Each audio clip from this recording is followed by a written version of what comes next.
Hey, this is the week of September 7th, 2015. Finally, after roughly 40 days and 40 nights, Venus stations direct at the very beginning of the week. When we gaze backwards at what has transpired over that time, we may be surprised to see how many recurrences of old themes that appeared. Old friends, old lovers, or a reconsideration of ideas and trends that perhaps we may have thought had vanished, but now it may have wiggled back into our consciousness like surfacing bubbles. Funny how these old themes come back to haunt us as Venus slowly plodded backwards in retrograde motion. Like the biblical reference to the long, dark night of the soul, a time of searching and reflection as the planet of Venus forms a pentagram in the night sky every 8 years and returns to its original point every 40 years during a 40-day retrograde. That's no small coincidence. And maybe during that time that we find the wherewithal to dig deeper into our subconscious and rehash old conflicts and lingering problems that lay their haunt on us. During its backwards retreat, Venus has shared the late August stage with Mercury, the Sun, and Jupiter, and soon with Mars.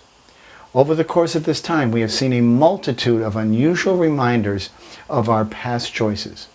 While these reminders may be subtle and distant, they may swirl in our deepest inner pools and provide us with an opportunity to come to a place of acceptance or resignation, perhaps.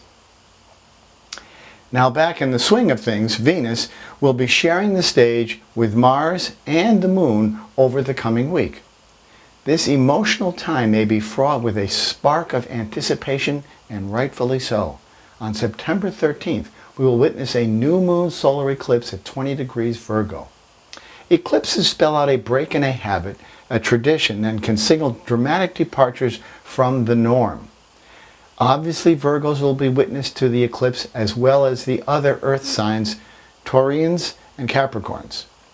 Of course, the manner in which the eclipse impacts us depends upon our individual chart, and we all have differences in that regard. The earth signs align in a soft angle or a trine. Although this is historically an easy connection, it may be with the harsher angles that we see the real, true, greatest growth come to light. In that case, the other signs impacted by the eclipse would be Gemini and Sagittarius, who are squared 90 degrees to the eclipse, and of course Pisces, who are opposed at 180 degrees. Growth and progress arrive through adversity. Out of crisis comes creativity. This does not imply that all life must be hardship, but when we glance backwards, we may observe that when we were down, that was when we did our best. It's ironic how that always is. The challenge is what brings us to there. If the roof did not leak, we would not fix it. Listen each week to Turning the Week podcast on iTunes. Great guests, information, topics that you can use. Write to me for a reading or call me at 978-393-1036 to connect with me and set up some time. My website's turningofthewheel.com and turningofthewheel.tv, where I've got some interesting educational astrology videos as well. I encourage you to support me, and if you can chip in $1 or $2 in the old tip jar, that will definitely help keep this camera rolling and this old guy on his feet. I'll talk to you all next week. Thanks.